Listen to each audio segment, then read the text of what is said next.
Okay, as usual, I'm going to change the topic for the evening. It's so hard for me to focus on one issue, and it may be because I was an unruly child that couldn't pay attention to anything, but I think it's also because the nature of this work is you have to keep your eye on many balls at the same time. There's so many dimensions to urbanism, so many impacts, so many important outcomes that we need to track that you really cannot focus on one issue. As much as I'd like to say the one issue we all have to focus on right now is climate change, and it's really true. It is the first globally existential crisis that we've ever had. It's hard to rally the kind of broad-based grassroots support for climate change standalone. But when it gets put shoulder to shoulder with a whole range of other issues that all benefit as we begin to solve for climate change, then I think you get outcomes that are, and politics that are more positive and viable. So at the same time, over the next 30 or 40 years that we're solving for climate change, we have to solve for how to build cities for another 3 billion people. We're effectively in the same time frame going to be doubling the urban fabric on the planet. And if we don't get it right, it may be just as destructive as 2 or 3 degrees centigrade temperature rise. And so getting cities right is really at the heart of solving for many of the problems. Now, we all know about what I call high-income sprawl. I think a lot of people call it low-density sprawl. But when you look at it globally, it's really wealth that's moved around in North America. The wealthy, which is the middle class of the planet, flew away from cities and began to sprawl in the periphery. There are 2 other kinds of sprawl that are infecting the planet. One is low income, and this is where it's almost the most perverse, the most difficult, and it's actually in the cities and countries where most of the urban growth is going to happen. It's pushing the low-income population to the periphery and kind of leaving the wealthy at the center of the city, the reverse of what happened in the United States. The third type is high-density sprawl. And so this is very much the case of China and parts of India, where even though density is present, connectivity, walkability, human scale, all these things are lost. And so you end up with the worst of all possible worlds. So confronting all that, we've been asked by the World Bank to come up with some best practices, global best practices. And you could say, well, it's just not possible. We can't begin to frame the right kinds of issues that really apply everywhere. And then I began to think that, yes, there are. There really are some fundamental ideas, issues, foundational ethos for cities that are universal. And so here they are. And of course, being World Bank, they wanted metrics, actual numbers that you could tie these principles to. First is preservation, preserving the natural landscape, the agrarian landscape, the historic and the cultural artifacts of a place. Treasuring what's there has to be the starting point for every great city. And the degree to which cities wipe out their history and their ecology and their sustainability is the degree to which they fail. This leads us to very specific things: urban growth boundaries, best practice in density, economic infill and redevelopment. It kind of gives birth to a whole range of acts that you know are the best. Mixed use is a universal quality of all great cities. The more diversity, the closer and the more interactive that diversity is, the healthier, the more vital economically as well as socially a city becomes. And I defy you to think of a place on the planet where that wouldn't be a good outcome. Connections. The greatest thing about cities is that it connects us to one another, to the environment, to our history, to our families, to our neighborhood. And the degree to which the urban environment mitigates against those connections is the degree to which it's destructive. And yes, we can begin to put numbers to it. A block size, super blocks, don't work anywhere, whether they're urban renewal in America or the vast majority of new growth in China. The idea of isolated, very large plots of land with gates around them and major roads ringing them is not a healthy way to build cities. So connectivity is key. Public space, the space between buildings, the environment that we share at our doorstep, at the center of our community, that is another universal quality. And once again, we can put numbers to it. How far away should a neighborhood park be? I think we know the answer to that.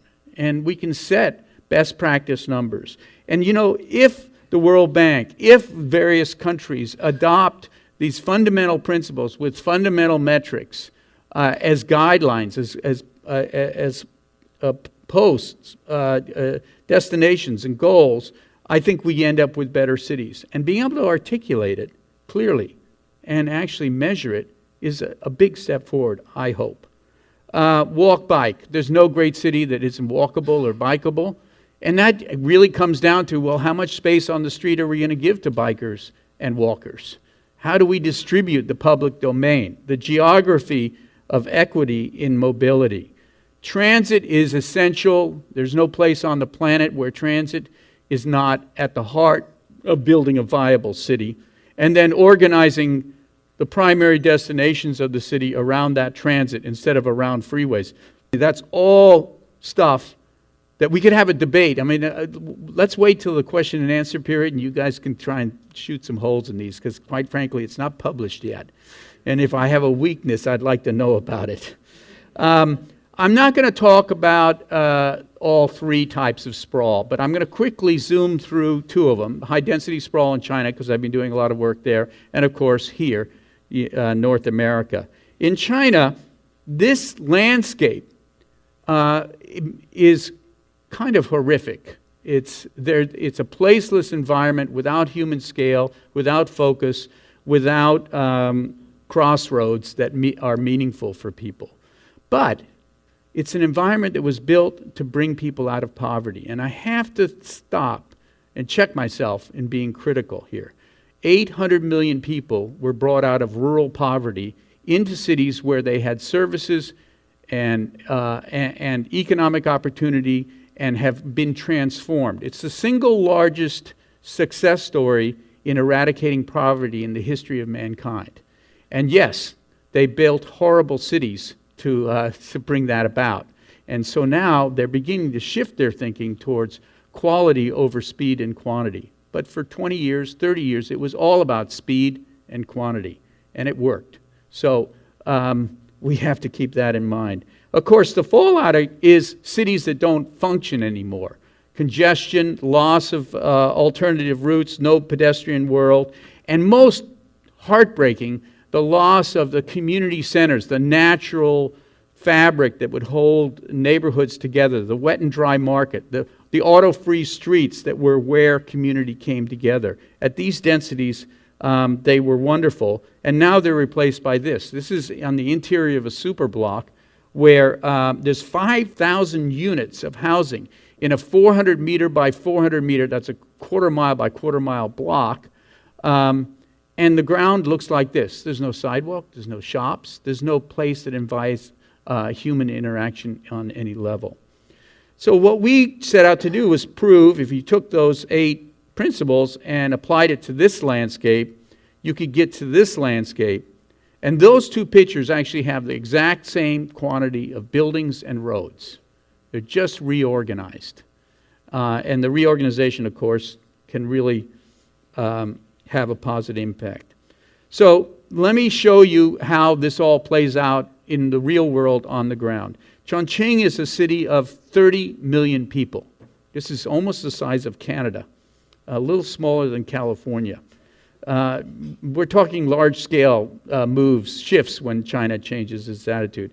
And of course, it's completely fragmented, sprawling everywhere with industrial parks, highways, the worst of all outcomes, and high density. Instead of 2 stories, it's averaging 30 stories.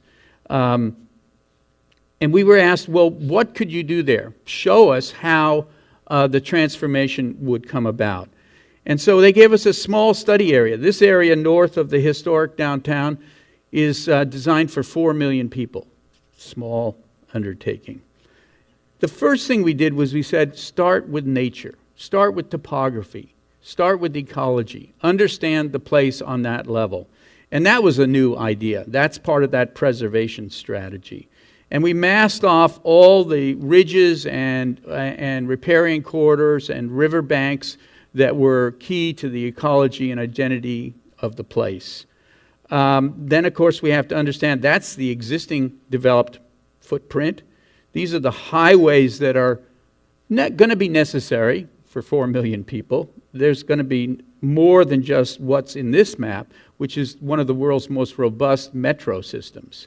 So at the same time that they have a lot of disadvantages of scale and bad planning theory, the fact that they build this much transit is a huge plus. And our goal was to show them how to use that.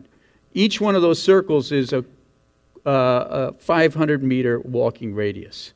These are basically demonstrates that they can blanket the whole environment with easy access to transit, and that they can organize the growth so that the major job centers are at the crossroads of the highest capacity transit systems. It's just simple logic that you move away from freeway interchanges to this. Now, within that area, we drilled down to the neighborhood scale and tried to show what human scale street grids and city blocks and building typologies would really look like. Here is the before and after. In one case, it's super blocks. Now, there's a lot of topography, so they're curving streets, a little more romantic than many places in China. And then on the other side is the redesign with normative city blocks at the right scale. And, of course, mixed use. This is a map not only of the green space preserved and the hillsides, but also of the auto-free streets that link it all together. Every highlighted street in that diagram is an auto-free street.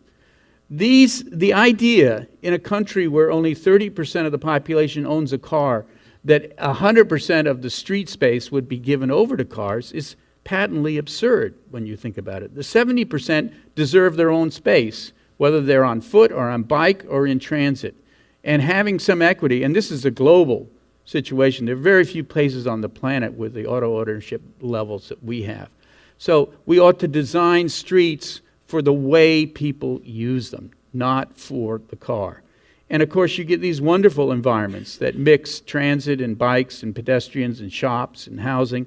And it actually doesn't seem like a big stretch at all. They are building this. The embankment of the river is all held as open space. The city blocks are small. There's about 500 units. Now, the difference between living in a community of 5,000 units and 500 is massive. With 5,000, you don't recognize the other people. And therefore, you get frightened and you want a gate, a fence. So these paradigms snowball and build on themselves either in a positive direction or a negative direction. At the heart of it is a big transit center with major employment, and at the ground level you have the complete mix: pedestrians, bikes, metro, buses, and cars. You can actually find the right blend. Now, returning here to the United States, we started a long time ago with New Urbanism saying there's got to be a better way.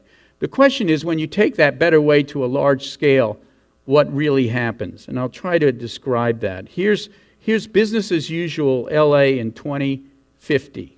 This is compact development. It's not a radical shift in housing typology. As a matter of fact, this map represents a better fit to the current marketplace and the economics and demographics of home buyers and renters than the Sprawl version.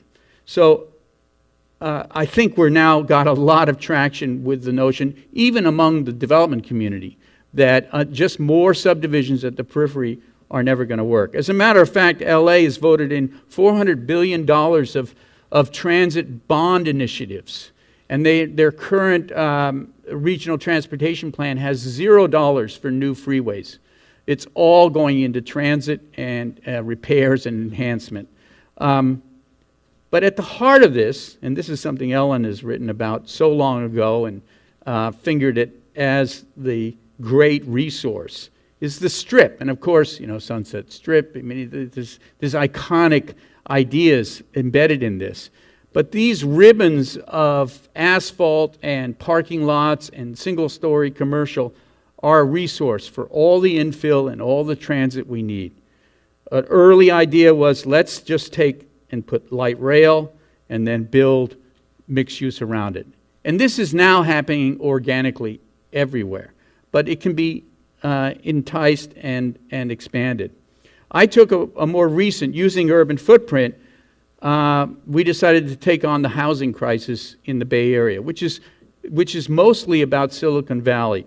The bottom line is Silicon Valley builds more jobs than housing, and it pushes the lower middle class, the working people, far into the periphery of the East Bay and into long commutes. It's just like in low-income sprawl in much of the global South. Same problem. People are displaced.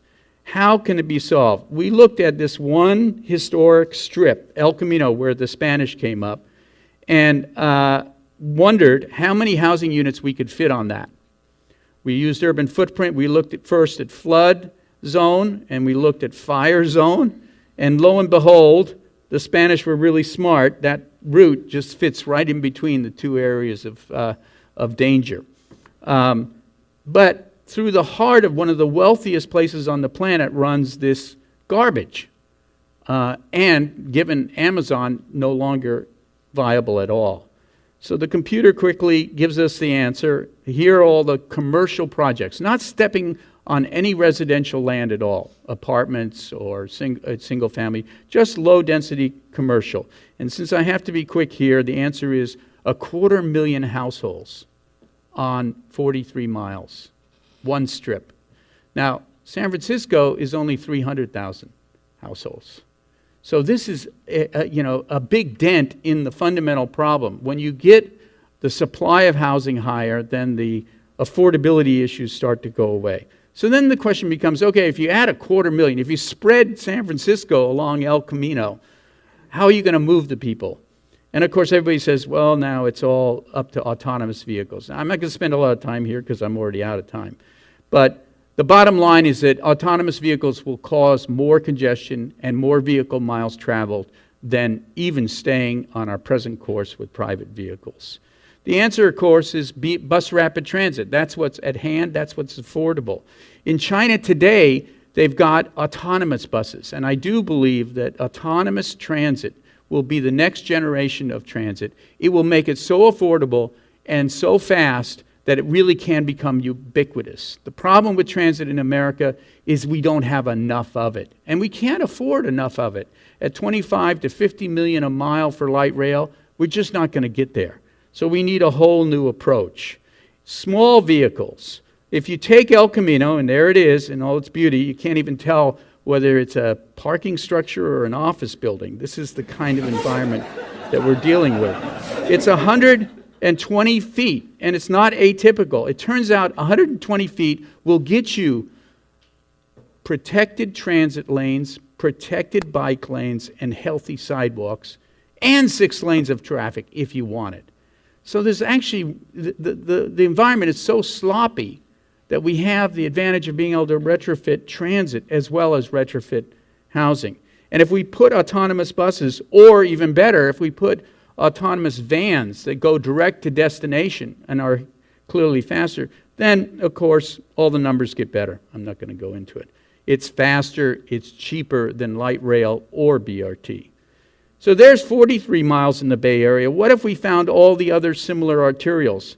534 miles. So our housing crisis and our transportation crisis can be solved by this one solution. I had to add something about the co-benefits. When we do this, this is an analysis of the Bay Area between standard development and that kind of TOD orientation. Land consumption, infrastructure costs, VMT, energy building, and water, all these things, household costs, everything gets better simultaneously.